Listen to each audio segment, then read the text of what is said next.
Molishani. Bueno. Thank you so much. It's really lovely to see so many of you here tonight just to hear a bit about the work of Drop-In in Zambia. I know some of you have heard a bit about it before from years past when we've been, but we have lots of new stories to share, so we're really excited to be able to do that with you tonight. So we're sort of going to share it between us, and hopefully we'll share some encouraging stories of just the work that's going on in Zambia and just how God is moving there as well. So, Mum, you can start us off. So I'm going to start off just telling you a little bit about our project in Laka. It's actually funded through Drop-In Ireland. So it's called Hope Mission. So the first time we visited Hope Mission 4 years ago, the pastor then had given up his home to create a home to bring girls in off the street. Now these girls could range between 6 and early teens. So he was literally sleeping in what to us would be like our garden shed to give them his home. Since then, when we were out this year, they now not only have a designated girls' home, they also have a designated boys' home, and they're continuing to look to ways to increase it. The next thing they would like to get is another premises that would act as a clinic and possibly increase the size of the school, because within each home there's a classroom, and the classroom is open to the children who come to the home or who live in the home, but also to some of the children in the local community, just as a way of making education more accessible to them. So if you want to know any more about Laka, please come and speak to us, but we'll go on and move to the next part now.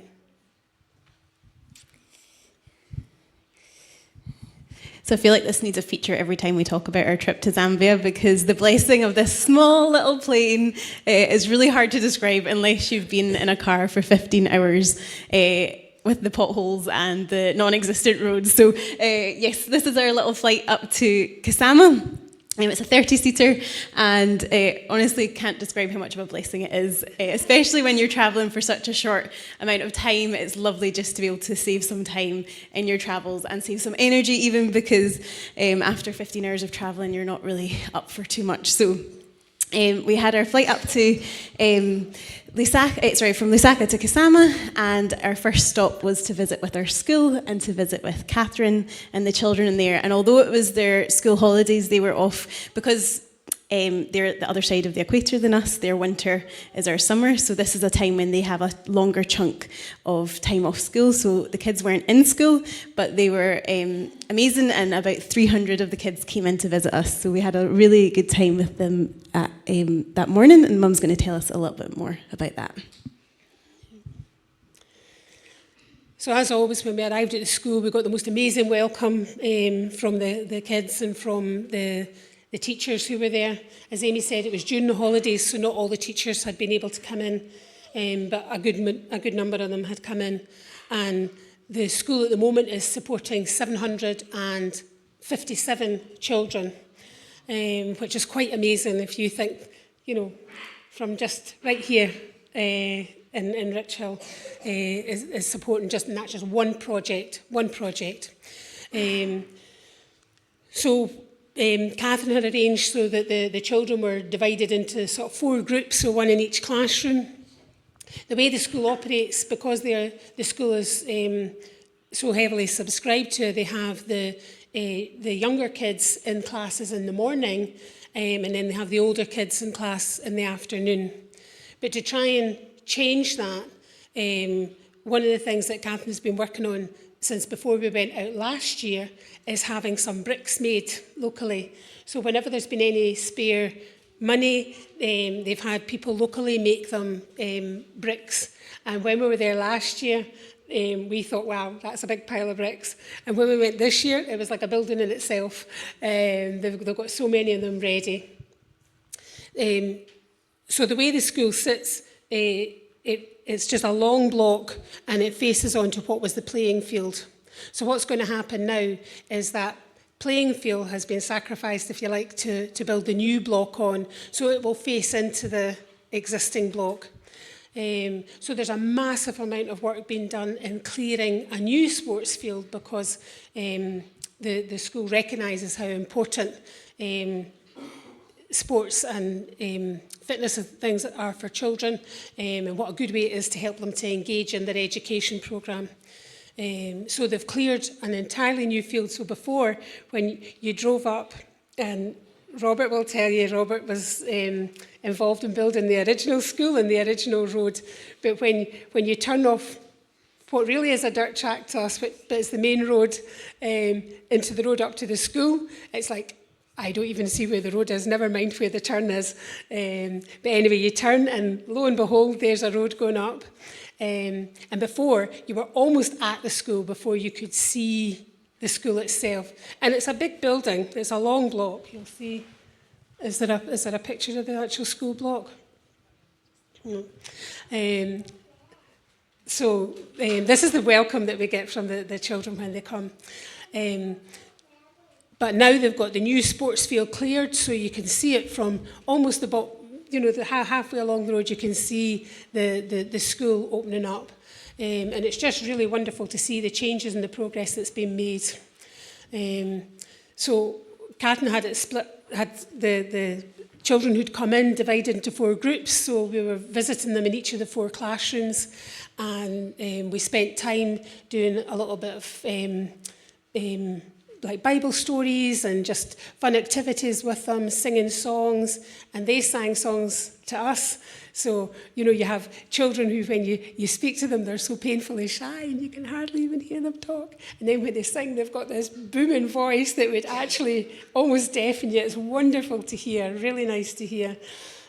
So we got that in each of the classrooms, and of course they wanted us to do a song which we made a rod for our own back, because in the first year we were there we did the Hallelujah, Praise You the Lord song, so you have to sit down and stand up, sit down and stand up.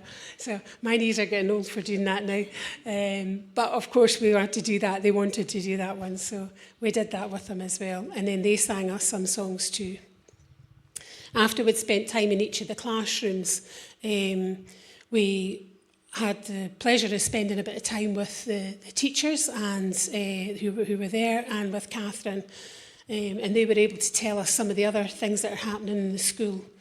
There's been funding secured to provide a feeding programme, so the children that come into the school, all 757 of them, get a really healthy, really filling, nutritious meal every single day, which wasn't always the case for them before. And the teachers and Catherine, the head teacher, were able to say what a difference that is making to the children, how their attainment is greatly improved and how their absences have significantly dropped. So it's a wonderful thing, because how can you concentrate if you've not slept well, or you've not eaten, or whatever. So how can you concentrate on your education? So that improvement has just been amazing for them.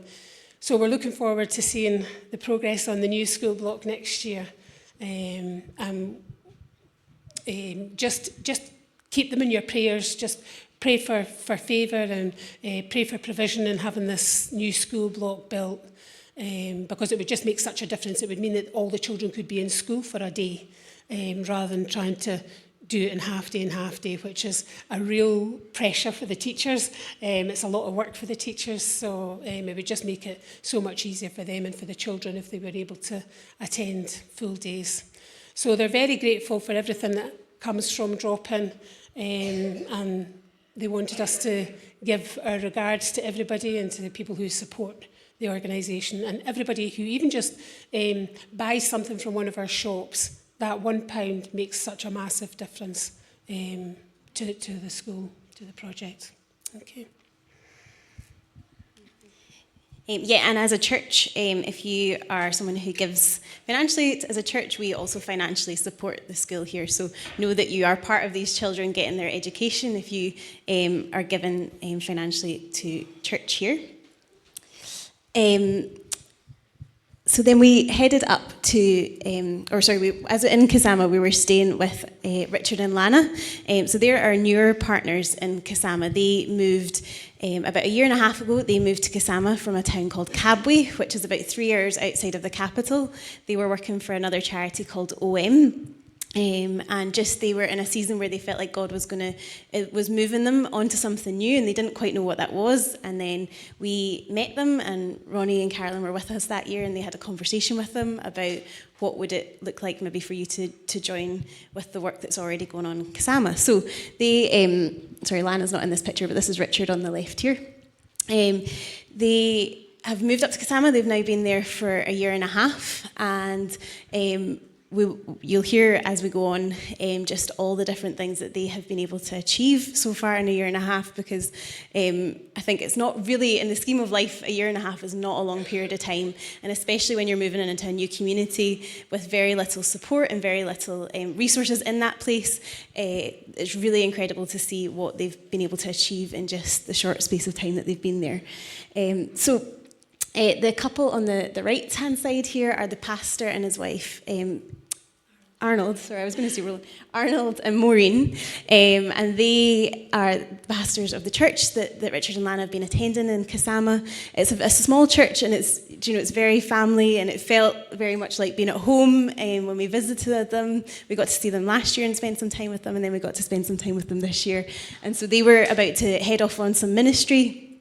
They were travelling to another town, which was, I think, a significant drive away, and so this was the only chance that we got to spend some time with them. But it's really lovely that they made some space in their busy diaries to see us when we were there, so we were able to have some banana bread with them and some tea and coffee with them on our first afternoon in Kasama.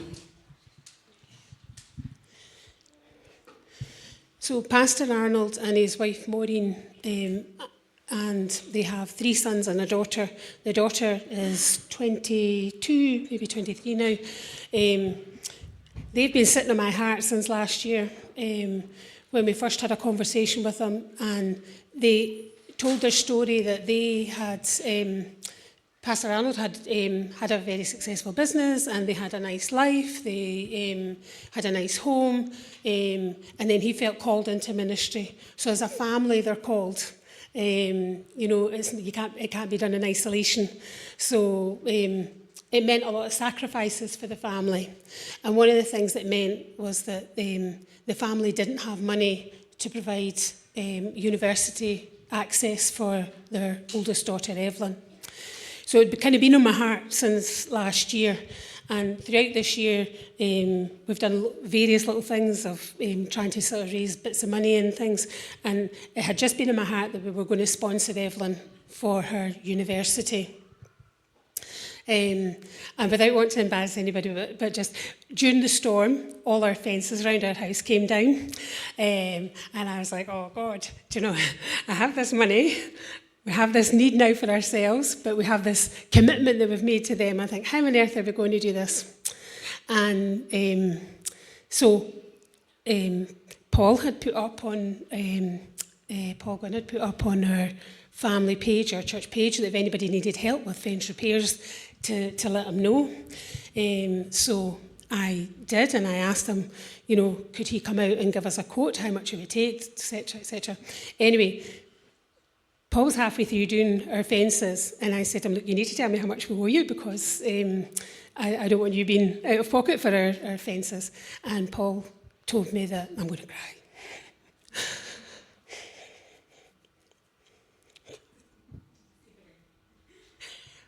I'm getting so soft in my old age. Paul told me that he wasn't charging me anything for doing the fence, and that he was doing the work for free, and that Messy Play were providing the wood for the work. So it was an answer to prayer, because then that took away the burden of trying to find extra money to cover the education for Evelyn. So I see it now as a sort of joint sponsorship between Paul and Lindsay and Jill and Gary and ourselves, that we are seeing Evelyn through university.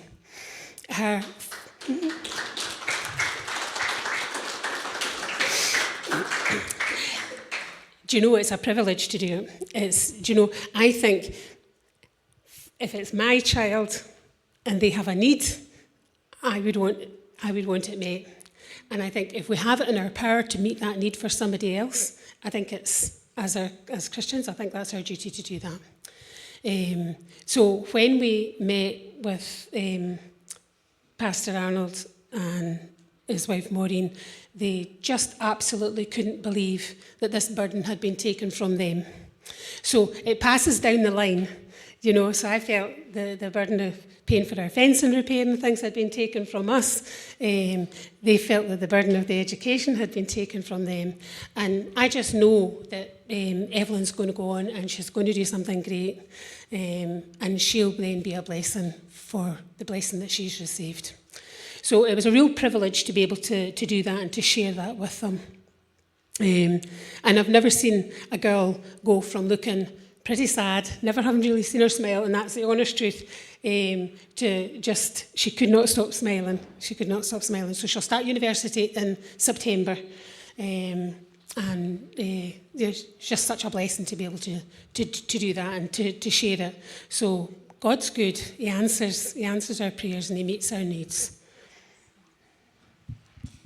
Yeah, so we'd love for you to keep Evelyn in your prayers because she's going to be going to university in Laka. So as we've already said, that's a long distance away from home. It's a much more difficult thing to visit home in this with the drive and the buses or whatever way that'll look for them. So we'd love for you to keep her in your prayers just as she prepares to leave. And I know in some ways she'll be a loss to her family, as in they'll not be there right beside each other, but I know she'll be such a huge blessing for them as well as she is able to get this education and then hopefully get a really good job then to be able to support herself and maybe her family as well. So we'd love to keep praying for Evelyn. So one of the ministries that Richard and Lana have started in Kasama, they're calling their bucket ministry. And Lana was telling us this year that actually God had given her this kind of dream for a bucket ministry back in Kabwe, before they'd even had any notion of moving to Kasama, but she didn't quite know what it would look like, but just providing basic needs for families in a bucket.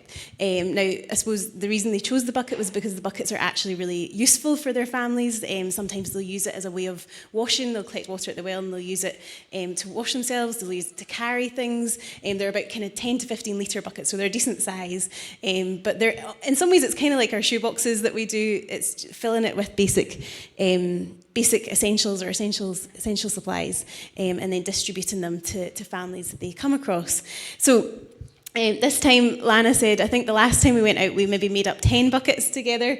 This time Lana said, okay, we're going to do 100 while you're here with us. So I was definitely having some shoebox flashbacks when we were packing those 100 buckets, but it was a lot of fun. Now this is our shopping spree. You can see we have 5 large trolleys full of things, and it was quite a not only are you the only white people in the supermarket, so you're already a bit of a spectacle, but then here you are with these crazy filled trolleys of things. So it was quite an adventure, but it was good fun. So these are our trolleys full of supplies, and I think yes. So for this time, it varies each time. They don't do exactly the same thing every single time, but roughly these are the kind of things that they'd be putting in the bucket. So we've got some washing things, so like dishwashing, clothes washing, and soap, so sanitary products, your toothpaste as well, ladies' sanitary products, and then we've got like cooking oil, macaroni, soya pieces, they're a little bit like tofu kind of thing,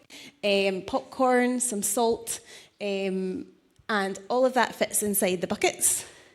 So these were 50 of the buckets. So we did it in 2 stages because to do 100, the house would have just been totally overcoming with buckets. So we did it in 2 halves. So this is the first half. This is us filling them up. So it was good fun. The kids get involved. So that's Richard and Lana's kids as well that you can see in the video. And it's a lot of work, but it's a really special ministry, and actually it's a really great way to connect with the community. They've made some really good connections through their soccer ministries, which we'll talk about, but it's been a really nice way to increase the impact of the soccer ministry. So not only are they able to give the girls a bit of focus and purpose through the football, but they're also able to connect with their families and provide some basic needs for their families. So we're just about done here and filling these buckets. And it definitely wasn't that quick at the time when we did it. But that's them. That's 50 of the buckets there. And one of the things they're hoping to start getting some sponsorship, so maybe people could give around £12 a month roughly to support their the bucket ministry going forward. So that was them, all filled and packed. This is just a little sample of some Zambian food. It actually was delicious. The picture maybe doesn't do it justice. Here we have in the top corner the white bowl there. That's something called nshima, and it's made from millie meal, which is like a really finely ground rice meal, kind of thing. And they make it into sort of porridge, and they almost use it like. Almost like you play with it a wee bit like Play-Doh in your hand to get it a bit softer, and then you use it to scoop up some of the other things. So we have some of the vegetables and the sauce and the meat, and so that's how they would typically eat. So that, not necessarily the meat, but the nshima would be quite commonly part of the kids' diet in the school. Now that they've got the feeding programme, nshima would be a really big staple of Zambian culture. And I don't know if you can tell by the size of that bowl, it doesn't look like a massive portion, but like Mum and I didn't even finish half of that. It's so filling. It's like a really heavy, starchy consistency, and so between the two of us, we couldn't even finish the bowl. But they would eat a lot of it, and that's a big part of their diet. But yeah, just wanted to give you a little flavour of some Zambian food. Actually, we probably ended up eating a bit more European because Lana, Richard's wife's Belarusian, so it was a bit more European in our typical eating, but that we did get the chance to have some local delicacies.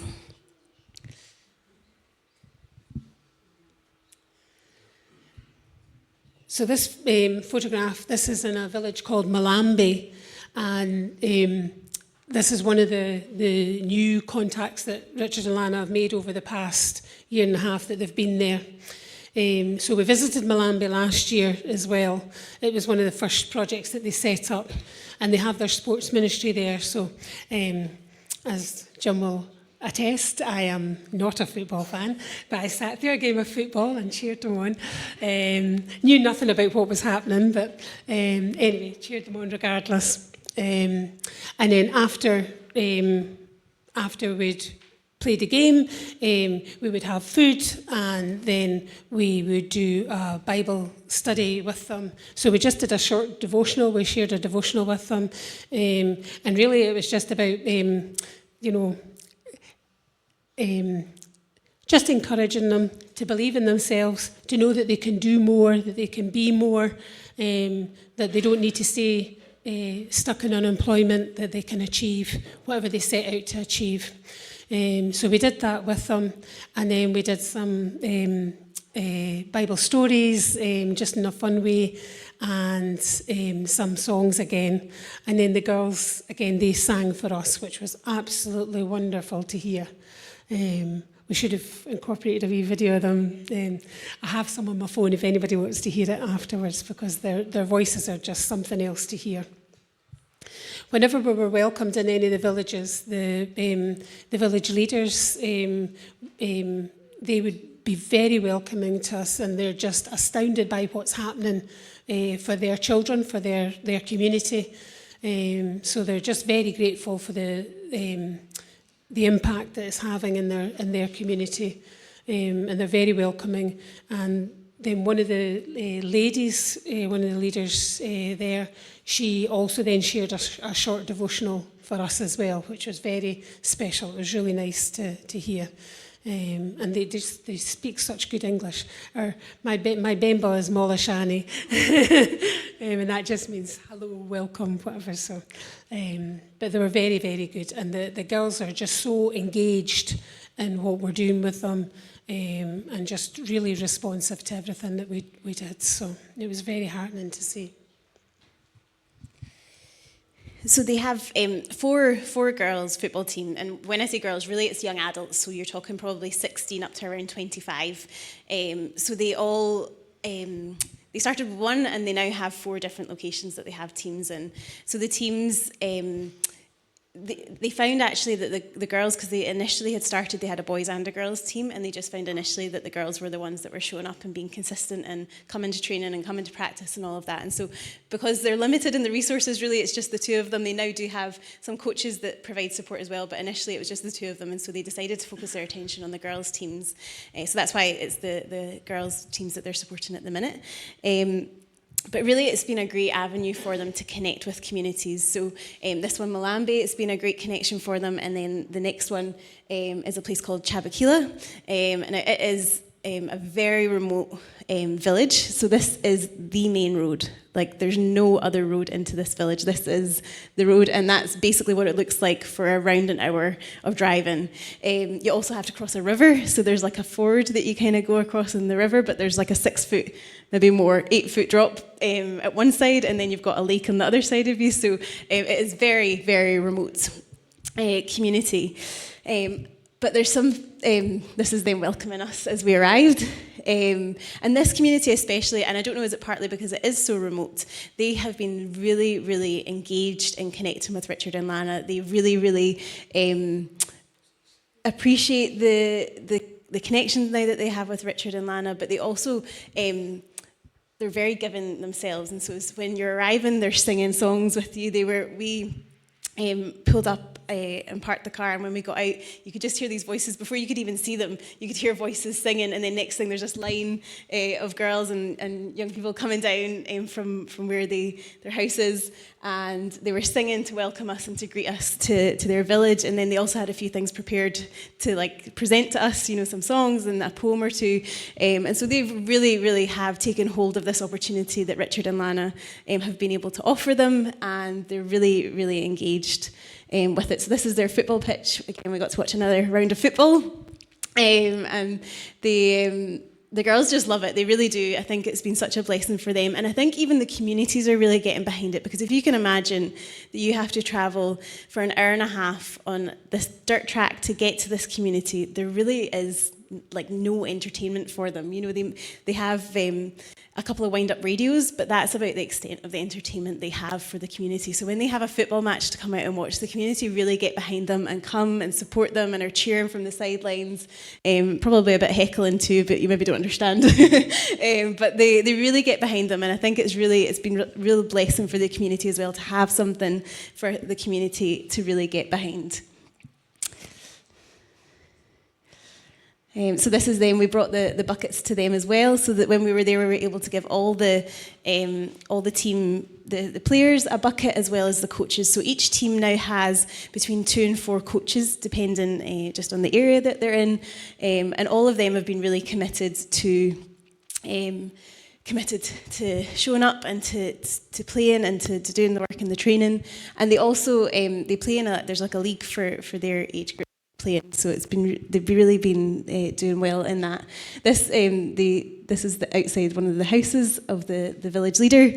So they welcomed us, and they have the little spread on the table for us. They had some boiled nuts and boiled beans and different things for us to try. So they were very generous with us. And that bowl of tomatoes and some vegetables you can see there at the bottom, as well as a really big bag of sweet potatoes they gave as a gift to thank us for coming. So they're not just there expecting handouts. They're there they're doing this in relationship, and they're doing it in a community and building relationships with Richard and Lana and the coaches as well. So this plot of land, they have a really good relationship. The head man has now stepped down, and there's a new head man, but the previous head man has gifted them this plot of land, and they would love to build a school there for them. So at the minute, it's about a 6-kilometre walk for kids in primary school to get to the nearest school, and it's really just not safe. It's far too long to be expecting kids of that age to walk. And so the next kind of big project that they would love to do is to build a school in this plot of land. So they'd love to build a kind of 4-block school with a skills centre as well, where they could do some practical skills training, maybe like carpentry or that kind of thing, to give some of the young people a trade as well. So that's that plot.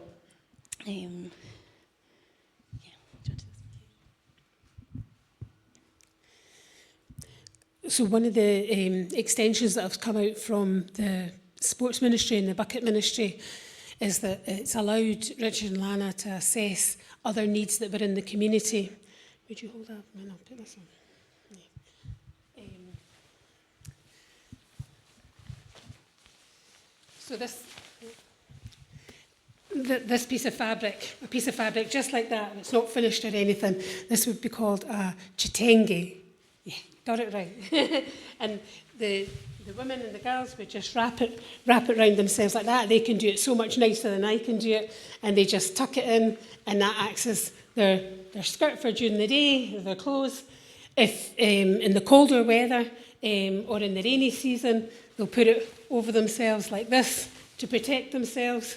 And at night time, they put it on the floor and they lie down and they pull it over themselves, and that's their bed. So a lot of the families in the remote villages, literally that's their bed.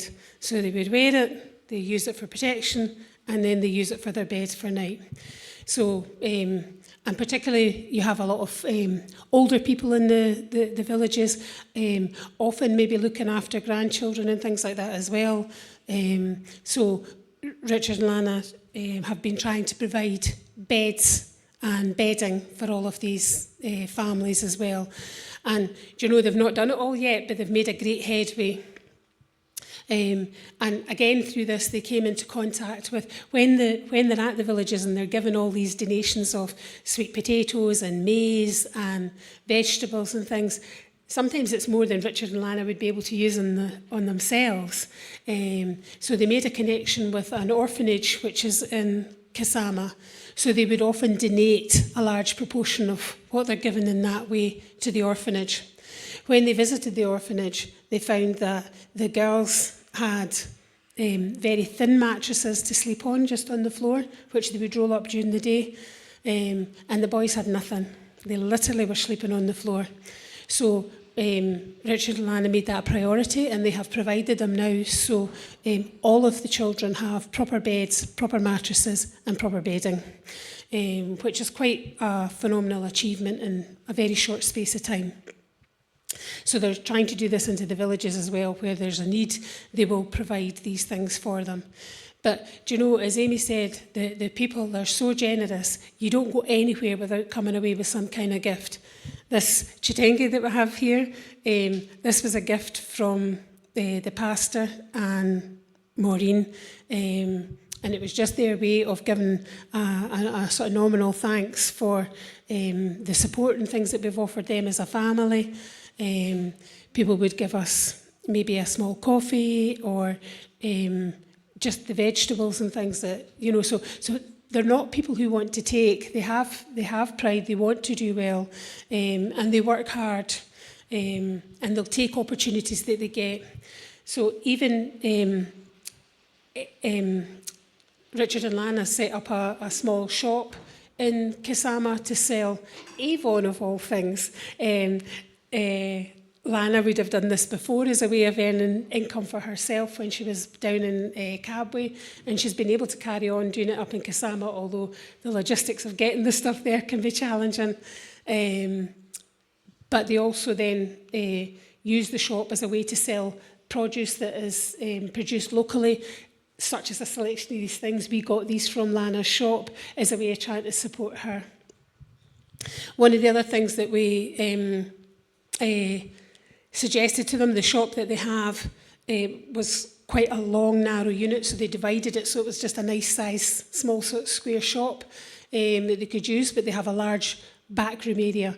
Now, their plan had been to use that as storage for collecting football strips and things like that, so that they could then distribute them to people who needed them. So they have their team strips when they're playing games, but just for day-to-day for the children to have as an additional clothing.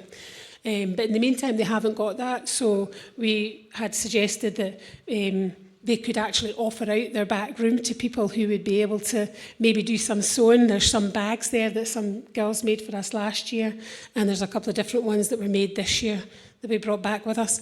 So we were saying you could set up a couple of sewing machines in the back shop, and then they could produce things that when people are out, they can bring back with them, and then we can sell and recoup the money that we've spent in the shop, and then it can go back into the project.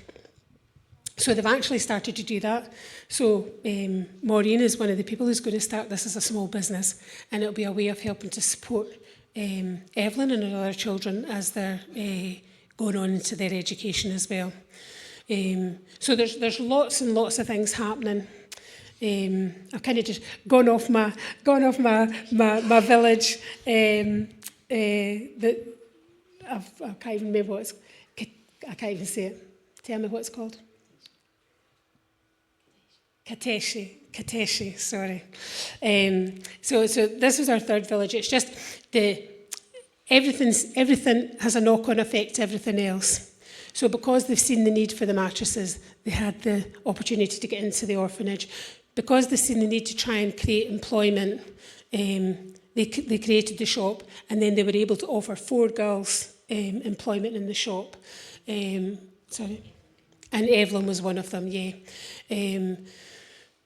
And then also they're offering vocational opportunities for people because they've had people make these some of these wooden things. Some of the wooden items that we have here were actually from a tree that was felled on their premises, and they've had it milled, and they've had people use your learning carpentry skills, make them into kind of wooden hot trays for putting on the table, for putting your pots on and things.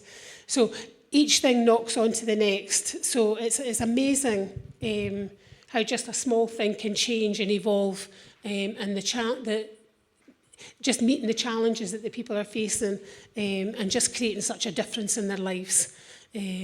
So, yeah. Okay. So. So yes, this other village, our third village that we visited to do the bucket ministry, was a place called Kateshi. Now this home, you'll see it in a second when I put on the next picture, a couple who are Zambian. They have just recently moved back to Kasama, and this is in the basically the building site of their new home. They're renting a property, literally just, you could see it from this property, but they opened up the site of where they're building their new home to open it up to the girls to come in and receive their buckets and to have our devotional time with them. So they put some lovely decorations up to kind of cover the walls and decorate the walls a little bit. So there's some sheets and curtains and things there.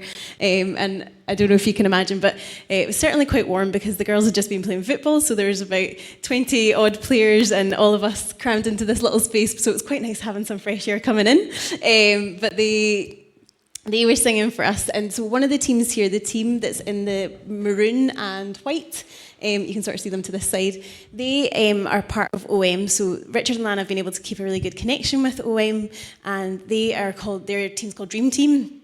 So these girls all live in a home together. They're not, they don't have families or people that they could live with anymore, and so they all live in a girls' home, and they have this football team as part of their part of that ministry.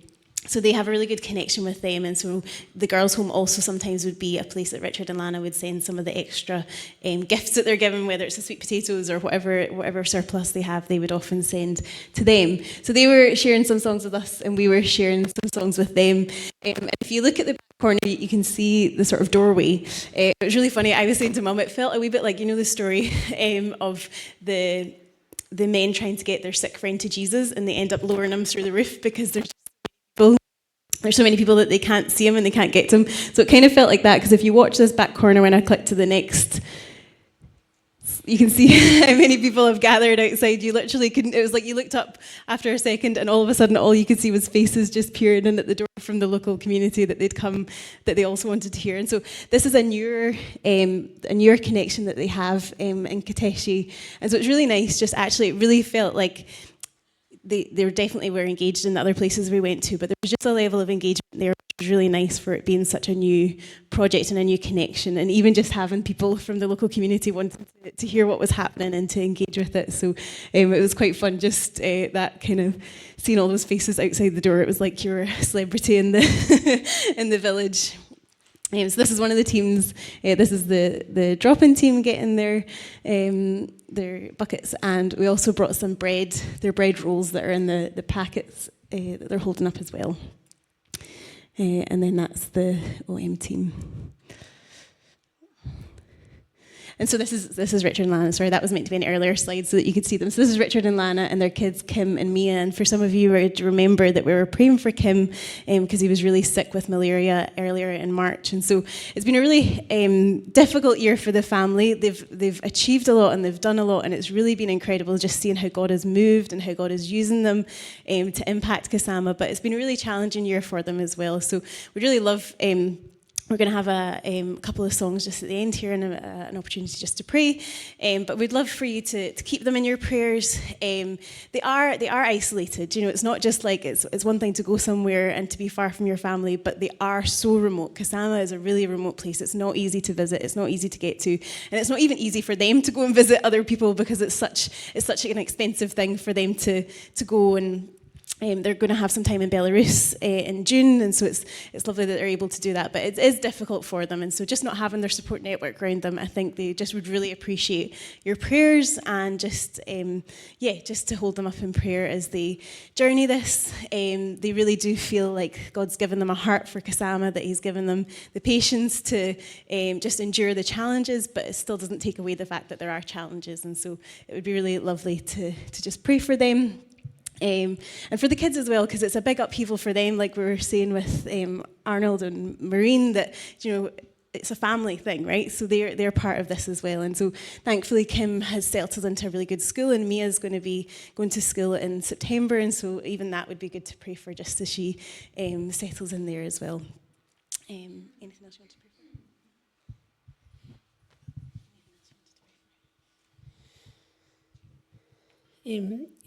So just pray for Kasama, pray for Zambia. Zambia as a country can produce the most amazing fruits and vegetables and really good quality, but there isn't the infrastructure for them to be able to accumulate that and then to distribute it properly. So a lot of their stuff is brought in from South Africa, and you think a lot of their stuff is then wasting at the side of the road, and it's just tragic. So the country has such potential, and you know the people are very welcoming, they're very giving. So just pray for their governing bodies that they can make the changes needed to make their country really work well, and just. For Catherine and her team at the school, pray for them as they support this massive number of children, and the families in their community as well. Pray for the building work that's going to go ahead there, that it will go ahead well, and that it will be a real blessing to the school, and that it will make real changes there. And just Catherine has got a huge job there, so just pray your blessing over her. She's got such a big heart, and she's been there for such a long time with these children, and just she just loves them. And you know, so we just pray a real blessing over her and over the work that she's doing there. I think one of the things that we've seen throughout all the people that we've connected with is just like there's a real entrepreneurial spirit in them. I feel like there's a real like sense of wanting to find ways that they can earn money, wanting to find ways that they can support their families, wanting to find ways that they can improve their circumstances, and so it just. I think it's really lovely seeing the community that Richard and Lana have been able to build around themselves, even with the engagement from the local church and the support that they've got from their local church. Often those bucket ministries that they do, the Maureen and another family are really engaged in helping with that, and so it's just really amazing to see those connections. But we'd love to pray that they just for more support, for more help. I think they are specifically Richard and Lana have such big vision. They're constant dreamers. That's why they get on with Ronnie. They're always dreaming of the next big thing that they can be doing, but to do that they need help, and it's not. Like they can't just do it themselves, and so I think even just that they would have even more of a team around them to support them in that would be a great prayer. And I suppose a personal prayer for them as well is they have bought a piece of land and their heart is to build their own home on it, because at the minute they're renting and there's a lot of instability that comes with that and just challenges that come with that. So they would love to build a home on it, but they would love it to be a space that would bless their community. So their heart would be to have a hammer mill that they could let the local community use to grind their crops, that they would have maybe a shop, because it's only 20 minutes drive from Kasama, but that's a significant walk for people to get to the nearest shop. So to have a small shop on it that would provide some jobs, but also provide basic needs for the people. And so we'd love just to pray for that. They would love even to have maybe a guest house on it, so that when teams come out to visit, that there's more teams can come and visit and more people can come visit and stay with them. So they really do have big vision. So yeah. Whatever has captured your attention within what we've shared, we'd love for you to hold on to that and pray for us with them, or pray with us for them over the next wee while. And yeah, it's a really special place, Zambia. And like Mum said, both with Catherine and the school and with Richard and Lana, the work that's going on really is amazing, just to see how God's moving in all parts of the world, but specifically in Zambia. So it's a real blessing. Maybe I'll pray, and then Judith, if you're happy to come and do the last two songs, just. So yeah, Father, we